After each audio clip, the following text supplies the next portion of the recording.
Hi, I'm Leisha Grabinski. This is Saskatchewan.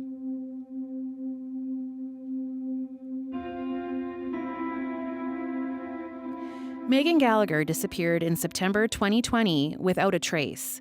Her family made sure no one forgot her. They kept looking and hoping until searchers and police found her remains along the shores of the South Saskatchewan River. Later, 9 people were charged in connection with her death. The full story is finally being told. Candice Lipsky is a CBC colleague who spent time with Megan's family. Hello, Candice. Hi, Leisha. Megan's presence never leaves Brian and Deb, her father and stepmother. That's what they say, right? They had that feeling that she was always with them. How did they describe that to you? Well, they said they feel Megan all the time in little wonderful ways. Like the day that I met with her parents, it was the most insanely perfect September day. And they said that whenever they led a walk in her honor, it would be just like that. The skies would clear, the sun would come out. Megan was also a little bit of a trickster, and they told me that they giggle every time something goes wrong or somebody gets tripped up. They say, "Oh, that's Megan that did that." That's really sweet. Yeah, and they credit her for helping them bring her home, too. We are about to take you to where Megan was, waiting to be found.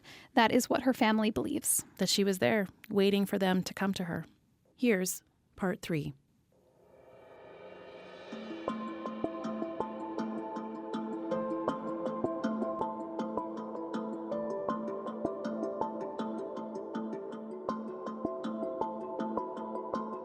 In the time after Megan disappeared, Brian and Deb Gallagher did what any desperate parents would do. They searched.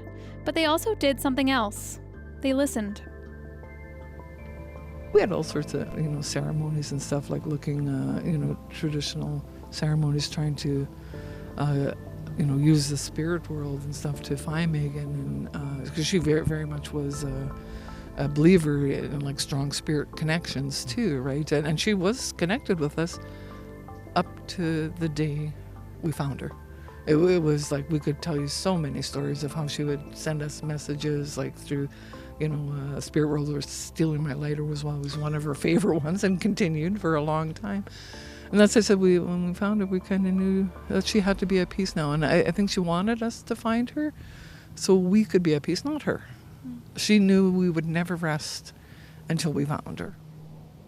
I noticed that you smiled and nodded when Deb was talking about Megan's kind of connections with the spirit world. Brian, what were you thinking about?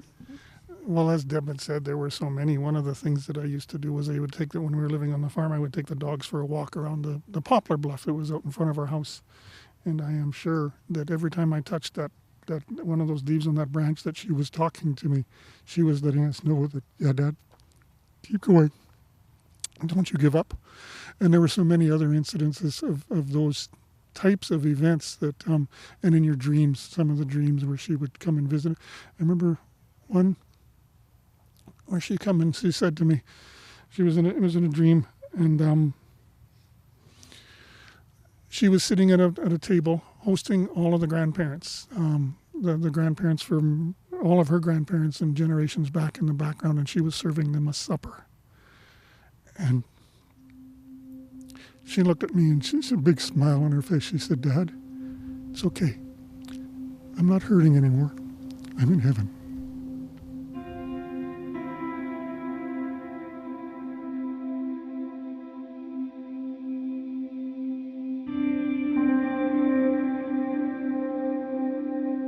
On September 29th, 2022, about 2 years after Megan Gallagher was declared missing, an update. The remains were found at about 2:30 this afternoon as search parties examined the river near the community of St. Louis, about 100 kilometers northeast of Saskatoon. The 30-year-old went missing from the city 2 years ago. Earlier today, Saskatoon police said about 50 searchers would be checking the shoreline and lands near the village. The identity of the remains still needs to be confirmed.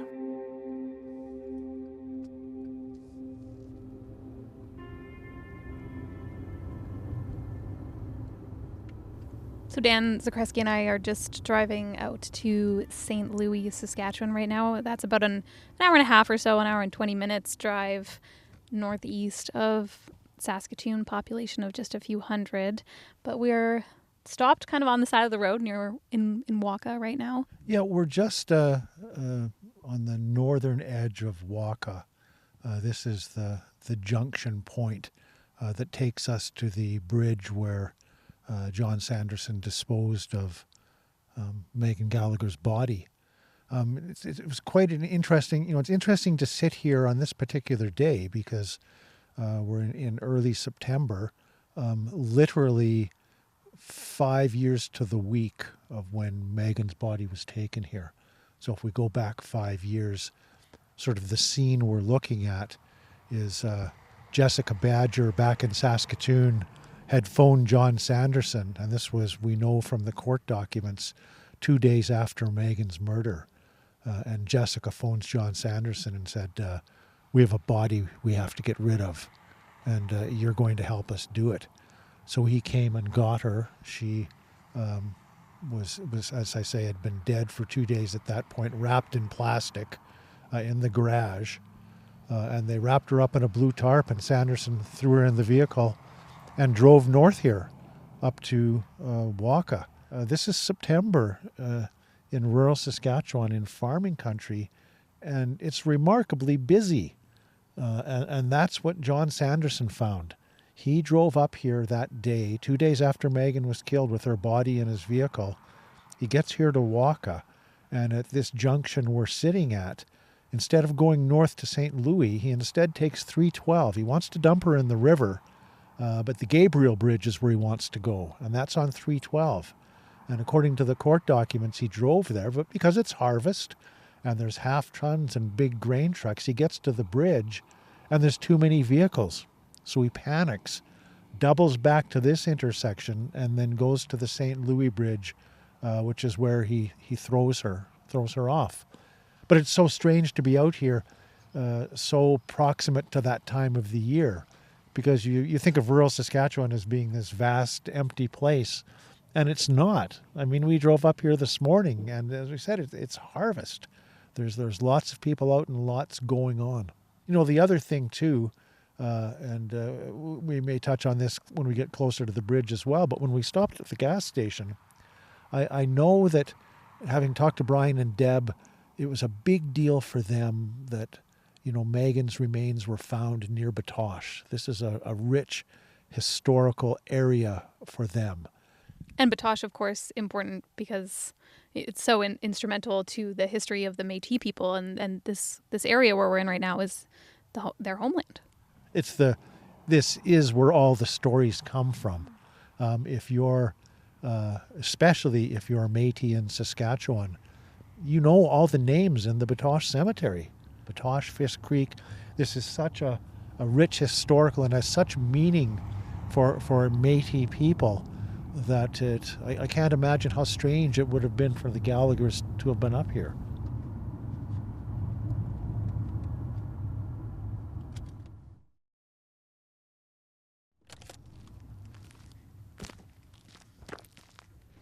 It's beautiful out here.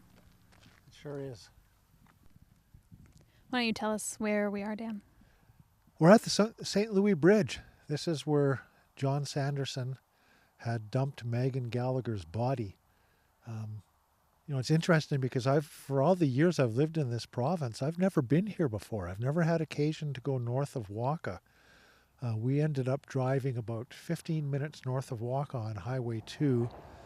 There was a turn into the town of St. Louis, and then you could see things sloping down to what looked like the river valley. I think the thing that surprised me the most when we got here is, yes, it's the St. Louis Bridge going across the South Saskatchewan, but it's not a bridge in the sense of there's no arches or anything. It's a flat deck over a body of water. So I sort of imagine Sanderson rolling up here. You can, see for probably a mile in either direction, so you can see if there's traffic coming. He would have just pulled over and thrown her body into the river. Back when the police did their investigation and they laid the charges, when they started laying the charges in 2022, the first people they laid the charges against were those who had been responsible for, in the police speak, offering an indignity to human remains, which translates as, these were the people that got rid of Megan's body. And this is where they got rid of her. So they would have given police precise instructions, because you remember when we were talking before, one of the challenges around this case was they were laying charges before they actually had recovered Megan's body.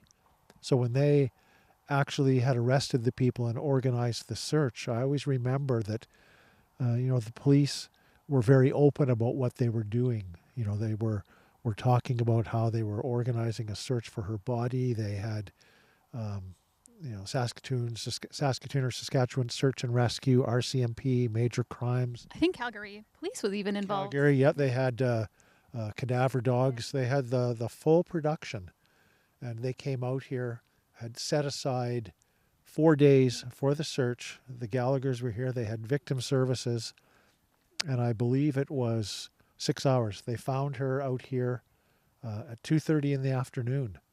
So we know from the court documents that Sanderson had wrapped her body in a blue tarp, had gone to the Gabriel Bridge, panicked because there was too much traffic, doubled back and came here. So that would have added a half an hour to it, thrown her in the river, and they would have found the tarp with her remains in it somewhere along the bank here. I know that Deb and Brian were very particular about not wanting to identify exactly where the body was found. That would be a sacred spot for them, and it's their privacy that has to be respected on this. But looking down the river, you can see the shoreline. It's classic Saskatchewan shoreline, a little bit of sand. You can see the weed growth going right up to the edge. There's not steep banks. You can see right away the little sort of inlets where something could have been trapped. It's haunting to think that, for 2 years, her body was on the shoreline, stuck up against trees or trapped against a rock, just waiting to be found by these searchers. And enough remains were found to positively identify her. It's such a juxtaposition, and I'm sure that it's the same for Brian and Deb to come out here to have such a beautiful, beautiful place where something so terrible happened, overlaid with the historical significance of the area for them. This is the home of the Métis. This is where their daughter ended up. One of the pictures that Brian and Deb shared with me, Dan, is one that I just found so beautiful. She's fishing. She has joy, and she has so much joy on her face, and her daughter is with her, and they talked about how, they picture her on this very riverbank, fishing. It's beautiful and terrible all at the same time. It's one of the things that struck me when we were driving out here. I was thinking of the terrible banality of the details. When Jessica Badger contacted John Sanderson to come out here, one of his concerns was, I'm going to need gas money. So she e-transferred like $100 or so. That's the cost of disposing of someone's loved one in this story. You're standing here in this day, in this weather, having those details fish hook in your mind. My gosh, what a thing.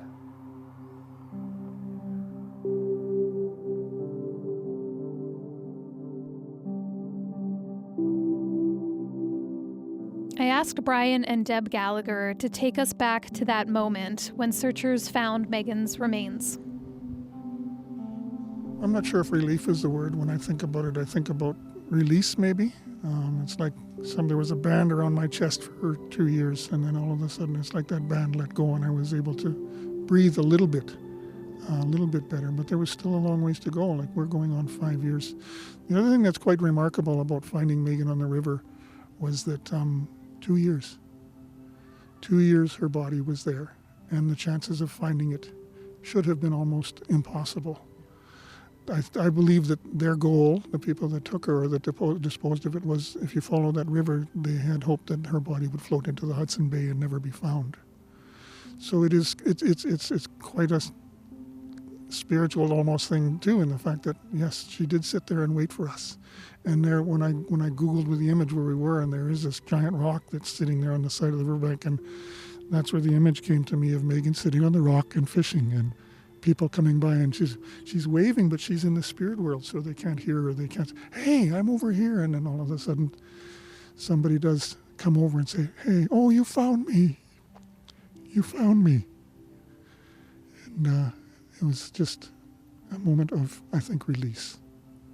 But it was kind of interesting that morning when we went out there. We stayed in PA that night, and as Brian and I were driving out to the St. Louis Bridge, coming over the hill, though there was eagles, which was kind of leading us in the direction or whatever. When we come over the hill, there was a fog kind of lifting over the river, and I told Brian, I said, "Look at that." I said, "The grandmothers are going to lift her up so she'll be found." Yeah, and you talk about moments where she visited us, and I think that definitely was one of them, that the spirit world had connected and said, "This is where Megan is," and like Deb had said, within hours, the whistle went off, and then everything went crazy. It's like this: you go from little activity, all of a sudden just a scurry and a panic, and a few hours later they let us know that And the golden hawks circling.